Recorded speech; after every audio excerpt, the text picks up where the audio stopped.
Hey there, folks. Zane from the Infinite Jukebox, aka the #1 Navy Blue fan, here with another album review, and today I wanted to talk about the new Roc Marciano record, Marciology.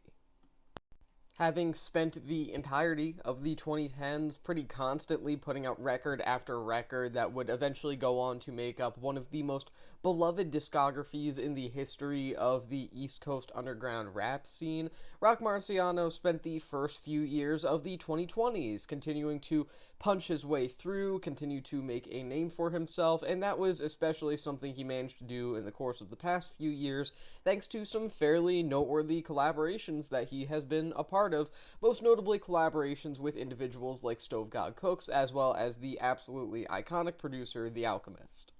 The latter of which was actually the primary producer for Marciano's 2022 record, The Elephant Man's Bones, which was arguably his most highly beloved, highly successful, critically praised, and iconic album since 2012's Reloaded, the record that has arguably defined him the most over the years artistically and aesthetically. But with all of that being said, here we are now with his latest studio album, Marciology, Marciano's 11th full-length studio album, and, it's Roc Marciano.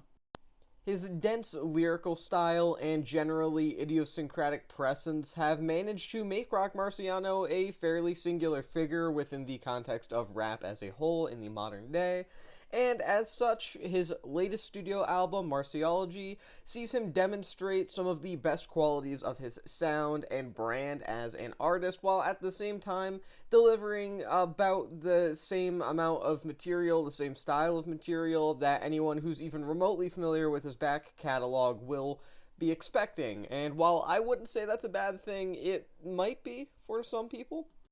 Roc Marciano is someone known as, like I said, a dense lyricist and songwriter above all else, and that's something that is beautifully shown throughout the entirety of Marciology.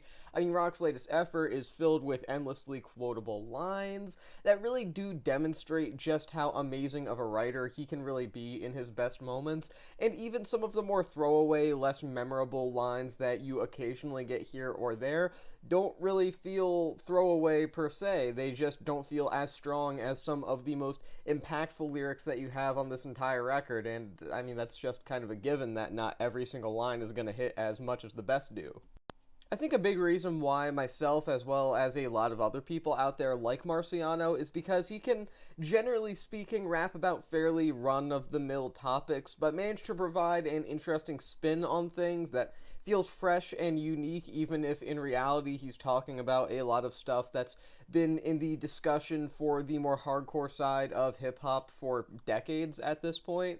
Take, for example, a track like Wet Diamond, where he's talking about getting oral, and he says that a girl drank his kids like a sun-kissed, which is... it's a choice.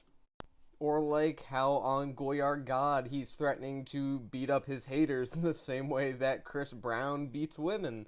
It's these kind of lines where he takes some relatively mundane topics and turns them into something else entirely via his pure ferocity and songwriting style, as well as his pure creativity in how he presents certain bits of imagery, certain topics that he chooses to write about, etc., etc. My point is that the guy is a great writer, and he manages to take a lot of concepts that don't feel that interesting on paper and turn them into something that feels uniquely his. Like many other Roc Marciano records, Marciology also has a huge amount of references dropped to various other things throughout it, but they are, for the most part, all very smoothly executed. They never really feel like a nudge in the side of the listener. It never really feels like Marciano's trying to, kind of make you nod in acknowledgement of how in the know he is when he references any other given piece of media for the sake of a song. They just end up being either entertaining punchlines to certain lines, or references that otherwise kind of make you go, oh, yeah, that's pretty clever reference. I know that sounds like a bad thing, but trust me, it's a good thing. It's really impressive. 4 tracks into the record, when the song True Love rolls around, you have the lyrics, Phil Drummond won't let us come around his daughters, I'm a dog, I'm more like a young Calvin Broadus. She wag and broad, but y'all some walkers, we awkers. I was slinging raw when New Yorkers was sporting British walkers, which sees Marciano nod towards everything from Snoop Dogg to feetwear of the 1980s, especially in the New York rap scene, to the father from the TV show Different Strokes, which is obviously one of the most iconic TV shows of its entire time period, etc., etc. It's this manner in which he manages to randomly name drop a variety of things in a way that feels subtle but also impactful, allowing the listener to deeply enjoy and also understand those lines even if you don't directly know what piece of media he's referencing, while at the same time allowing those who do know what he's referencing or do get whatever reference he's making to kind of feel like they're connected with Marciano a little bit more here, like you're kind of on the same wavelength mentally. And as a whole, I think that he manages to smoothly execute that aspect of the record really nicely when a lot of other rappers out there manage to kind of do things in a significantly more clunky manner as far as calling out other pieces of media go.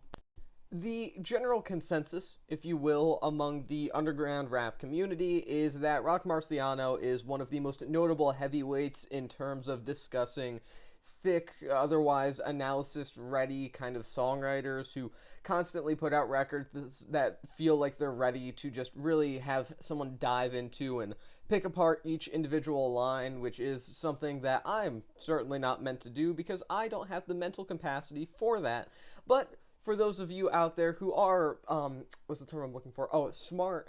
You can certainly go through virtually every single line on this record and find something to admire about it, whether it's rhyme structure, whether it's the manner in which Marciano delivers something or emphasizes maybe a certain syllable here or there, maybe it's a reference he's making, etc., etc. My point is that Marciology manages to be similar to a lot of its predecessors in that it proves the general consensus surrounding Marciano to be right, because he's pretty great.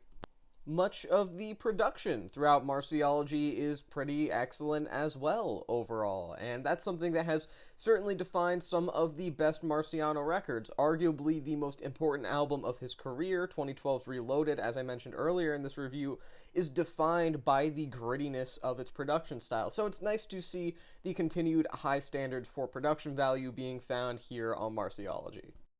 Marciano's self-production work on tracks like Golden Crossbow are pretty excellent, with the aforementioned track featuring this sort of Illmatic-era Nas-esque piano backing with some oddly time-signatured percussion work that I think makes for one of the most engaging instrumentals that Marciano has rapped over in recent memory, and he also manages to dig up some pretty great samples too, one of the most notable to me being the recurring vocal sample that you get throughout the Jay Worthy collaboration on The Run. As a whole, I think Marciano handles this record as one would expect if you are, again, familiar with his back catalog very well. I think it's nice to kind of see him back in the saddle as a producer, considering The Elephant Man's Bones, which was primarily The Alchemist, was one of the biggest albums of Marciano's career, and it didn't really get the chance to highlight his own production abilities. So yeah, as a whole, I think that he does a great job taking over production duties for the majority of this record, but he's also not the only one here. While it is true that Marciano does take over these behind-the-scenes duties for the majority of the album, about 90% of it, there are some producer acquaintances, producer friends of his, if you will, that do step in and provide their own sounds. Most notably, The Alchemist appears a couple times here on the track Higher Self, while also providing the very minimalistic, drum-lacking instrumental to the Larry June collaboration, Bad Juju, and producer Animos also shows up here a couple of times, and I think most notably the instrumental to Tapeworm, which I really, really love. I think that it manages to balance a certain degree of distortion with lush instrumentation that I think makes this kind of odd take on very smooth, yachty kind of jazz. It's very hard to describe. It's a super unique instrumental, maybe the most unique on the entire record. I really like Tapeworm's instrumental a lot, and Animos just really kills it there. Not unlike his actual rapping, his actual flows, his actual lyricism, there is a high degree of quality throughout Marciology that Roc Marciano and his collaborators set for themselves that I don't think will be shocking to longtime Roc Marciano fans. It's executed well, and a lot of the sounds and styles here are relatively similar to what you can get, for the most part at least, on other Roc Marciano albums, but I don't really think that takes away from the sheer quality of the instrumentals here. It's a brilliantly produced album, and it really nicely highlights just how strong of a producer Marciano himself can be, which is nice to see considering the last major release he had that a lot of people paid attention to at once was work with, another producer. With that being said, that does lead me to want to talk about a key issue with Marciology that may actually not even be a problem at all to some. I mean, hell, I don't even really think it's a huge problem for me. Although it is something that could be said about the vast majority of Marciano's discography, Marciology doesn't really make itself stand out a ton from the rest of Roc's entire body of work at this point. Much of what he does on this record isn't impossible to find on albums like Behold a Dark Horse, Reloaded, The Elephant Man's Bones, and even some of the more obscure and lesser known records that I may or may not have even listened to at this point, considering I haven't heard the guy's whole discography. I have either heard from other people or can confirm myself that everything that Roc has done for the most part is fairly comparable to the rest of his body of work, with maybe a couple exceptions here or there. And I think that that is something that could honestly be applied to virtually every aspect of the record here, from the songwriting to the production style that's going on throughout this record. I just really do think that while this is a good album, you could also listen to a couple of other Roc Marciano albums and probably get relatively the same experience. Marciano's lyricism is creative as ever here, from the perspective of warping old, worn topics into something that feels fresh and filled with aggression and energy, but at the same time, the topics kind of remain the same. I mean, it is kind of funny for a guy who is not afraid at all of dropping a bar here or there about other rappers' lack of willingness to be adventurous or to be daring. He kind of does rely on the same topics of things like sex, crime, and living in luxury pretty constantly throughout his discography, actually. And while I personally have no problem with that, and I think that he does consistently manage to, like I said, reinvent these decades-old topics within the darker side of rap into something that, again, feels fresh, feels interesting, feels engaging, feels exciting, I could also completely understand how someone familiarized with Marciano's entire discography would not be a huge fan of hearing him do similar concepts, similar themes for the 11th time now. More than that if you count a lot of the other projects that he's been involved with over time. And I'm not saying that I think it's right to expect Roc Marciano to do something crazy. I'm not expecting him to go totally industrial on his next album. I also don't think he needs to drop some sort of crazy sci-fi concept album a la Deltron 3030. But I do think that maybe it wouldn't hurt the man to just explore his creative identity a little bit, to maybe push his own boundaries from a lyrical standpoint in terms of topic choice. As it stands, the guy is a great songwriter, he's a great lyricist, easily one of the most experienced, one of the most highly developed, and one of the most highly skilled songwriters in the entirety of rap in general right now, both inside and outside of the underground scene. That being said, I think that he would be all that much more impressive if he maybe found, at least for a brief period of time, a new niche to kind of be a part of in terms of what he's actually talking about. Because as it stands, a lot of this record and a lot of the rest of his discography that I have heard does tend to rely on his ability to warp things into something fresh and new, because the concepts themselves feel anything but.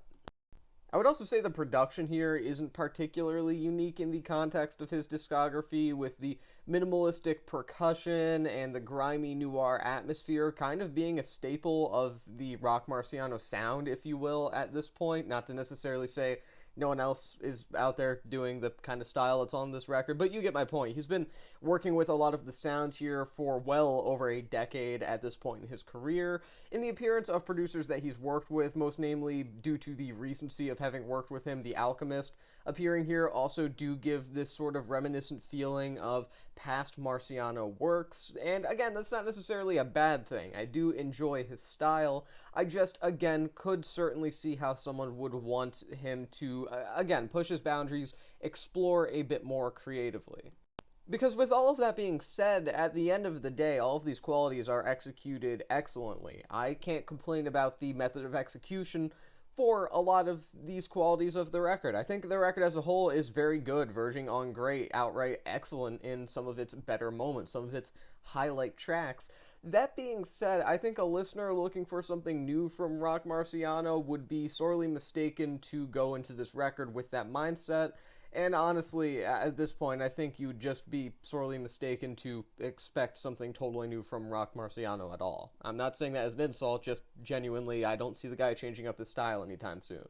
Marciology is another very impressive album from one of the East Coast Underground's most rightfully beloved rappers, and the only major flaw that can really be found throughout it is that it doesn't really do a ton different from other Roc Marciano albums, and for casual fans like myself that don't necessarily know the ins and outs of his body of work, this shouldn't be a major issue. It's not really for me, if I'm being totally honest. I don't go into this record and come out of it going, man, that was alright, but I wish it was something wildly different, because I've heard that a million times already. I've heard a sizable chunk of his discography at this point, about 3/4 of it, and I can say that, I can certainly confirm that this is similar to other Roc Marciano records, but I'm not here like, oh man, if only that was totally different, if only that was Roc really killing it over a Zach Hill instrumental. I don't. I'm not feeling that way about this record. That being said, if someone approached me and said, hey, your review of the new Roc Marciano album sucked, that album was boring because it was just the same thing that he's always kind of been doing in one way or another, I would get it. I would understand. My point is, I think that this repetition of style could potentially be a flaw for longtime fans, though maybe not necessarily the longtime fans that just want the same thing over and over, but those are the worst kind of longtime fans. Those kind of longtime fans are not great. Even still, everything that makes Roc such a great performer is still here in general. The classic Marciano style and its ensuing darkness, its kind of noir tone, as well as his top-notch lyrical game, it's all on display here. And the only thing that one could really reasonably ask for more here is that Marciano be a bit more willingly explorative with his overall sound and style, because as it stands, I don't think it's right to call his style stagnant, but I do think it's right to say that some of his records are starting to blend together a little bit. Even still, I'm going to give this record 3.5 stars out of 5. And with that being said, that's the end of this album review. I've been Zane from the Infinite Jukebox. Thank you for watching, and I'll see you in the next one.